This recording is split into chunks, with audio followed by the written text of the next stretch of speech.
But I sent Sergeant Carroll out. You mentioned Kentucky, Delta Company, 1st the 149th Infantry. Probably the most professional infantry company and command team that I'd ever had the privilege of working with. I was Captain Cole at the time. I remember his first name. He later died of leukemia. Was a major. But he sent Sergeant Carroll over, and I sent Sergeant Carroll out with your snipers. And I don't see him for 3 days.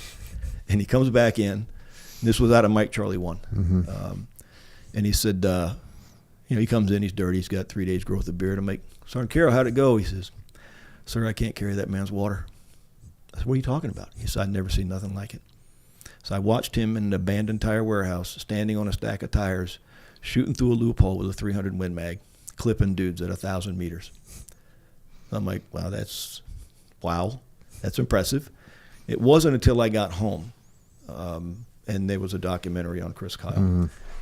And I was sitting on the couch next to my wife, and I'm like, honey, I think that's that guy. And she's like, what are you talking about? I said, that's him. I met him, and that when I gave her, what does she know? But I gave her the whole story. But just having you guys, I will tell you this, by far the most professional special operations unit I ever had the privilege of working with. I can't say that for all of them. Well, I certainly appreciate that. It was an honor to be able to be there and help you guys out. I remember, one of the best moments in my career actually was we had put the 3.8 had suffered a massive IED up in Firecracker, and they had told us about it, and we said, well, we'll put snipers up there, and that was one of the earliest sniper operations we did. We put guys out up there. Right around Firecracker, and the first time I met General Gronsky, as I'm walking into the talk, they're reporting that the SEALs up by Firecracker just shot a couple guys that were in placing an IED, and he looked at me, he said, are those your guys? And I said, yes, sir, they are. And he said, have a seat. And we and I said, what can we do to help you out? We're here. And he, then he immediately went, hey, we need guys out in the Malab district. But it was just a great way to, I didn't lead with my mouth. I led with the actions of my guys that were out there making it happen. So that was very helpful for building that relationship out of the gate. Yeah, it was just tremendous. And like I said, I'm not throwing stones at anybody. We were big on sharing information, right? And if I'm on the intel feed, because we had a very small S2 shop, so I would be on the intel feed, and you're developing things. I would see things as a battle captain. I could apply some perspective, some dimension to, hey, this is what I think, and some of it was pretty cheesy. It's like the watermelon is planted. Gee, what could that be? But as an example, one instance, it was I got the intel feed that the martyrs are prepared for the assault, and I was able to figure out that, holy shit, they're going to attack Blue Diamond. And there's only one way to get to Blue Diamond, and that's from the east. So I got a hold of Chris Wilson, was the 1st the 109th platoon leader, one of the platoon leaders. Bravo Company, 1st the 109th. And he took his Bradley platoon, and he stayed off route duster, so he went cross country. And his driver stops, and they're scanning, and the gunner punches him in the leg and says, hey, sir, get on the sight extension. There's some guy over here. He's all hodged up, and he's carrying an AK. So he gets on. He's, okay, well, clearly that's a bad guy, and I'm paraphrasing, light him up, which is not a textbook gunfire command, by the way. So that was like kicking a hornet's nest. And normally you would see an intel for, 200 brothers are preparing to the assault, and you're doing Iraqi mass thinking, that's like 12 guys. There was a lot of them. And it was one of those moments where luck actually has a role to play here. I called Pat Moore, my colleague at Brigade. I'm like, hey, man, what do you got in the air? And they had a Super Cobra and a Huey gunship. Nice. And and there are no textbooks. No textbook solutions in Ramadi, because if something didn't work, you had to figure it out. So Chris could not talk with the Apache pilot or the Super Cobra pilot, but I could. Just weird. So I talked to the guys, where are you guys? Hey, north of Duster by 500 meters, east of Blue Diamond by a click, whatever it was. Got it, out. And yeah, it was a good day. Yeah. Chris came in afterwards, his eyes were like saucers, like, I've never seen anything like that. I'm like, well, good on you. Thanks for doing it. But again, it's about relationships. Yeah. Being able to call somebody and knowing immediately that you've got something that can help me, Yeah. it's fantastic.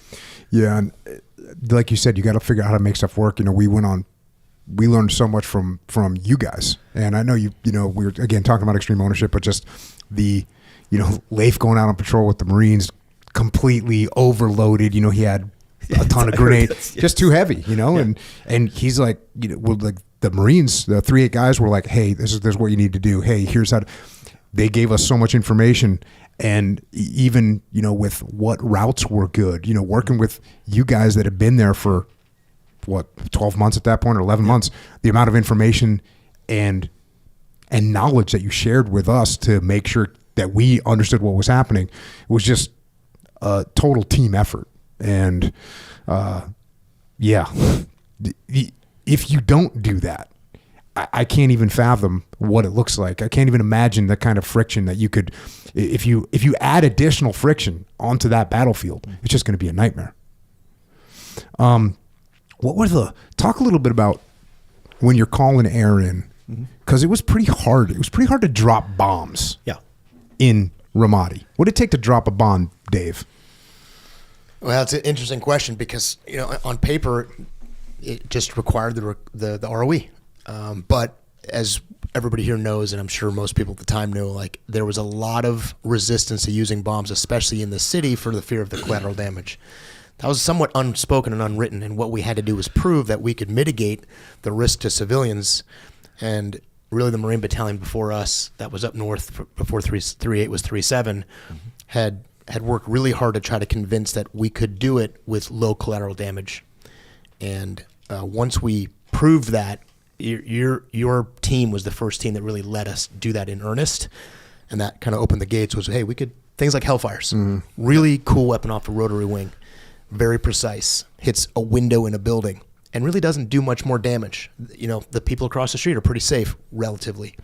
So once we figured out how to do that, the ROE is never different. It was just demonstrating that we could follow the ROE and not have the second and third order effects that were unintended.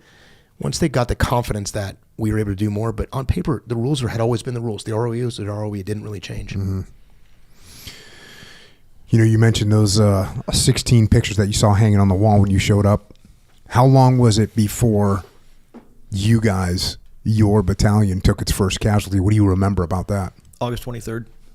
I was on shift. Master Sergeant Chris Chapin was one of our embedded trainers. So we had him, I don't remember if it was 317 or 117, but he had come in, given us the con-op for the day. He was out there working with the Iraqi units. And he was in Tamim. And this was before the constitutional referendum. And Master Sergeant Chapin was happy in his work. Good soldier. He came in and talked to me about it. He told me he was happy. He felt like he was making a difference. And their mission that day was to go out and do some patrolling, but to hang posters encouraging Iraqis to vote in their own constitutional referendum. And 20 minutes later, he was dead, shot by a sniper.